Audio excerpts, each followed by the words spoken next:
Kinamumuhian ni Yahweh ang lahat ng mayayabang at sila'y tiyak na paparusahan. Minsan hindi natin namamalaya na tayo mismo ay yumayabang na rin. Ang kayabangan ay walang iba kundi ang pagmamalaki sa halaga ng sarili habang minamaliit at nagpapahina sa iba.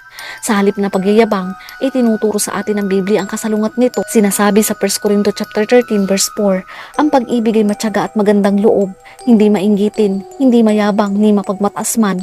Tinatawag ang mga Kristiyano para ipakita ang pag-ibig at ang kayabangan ay kasalungat ng pag-ibig. Pinaparangalan ng Diyos ang pusong mapagkumbaba. Ayaw ng Panginoon ng mga mapagmataas o mayabang.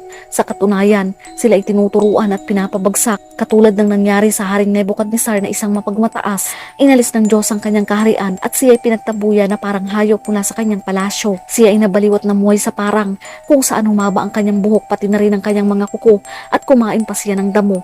7 taon siyang nanatili sa ganitong paraan. Sa Kawikaan chapter 29 verse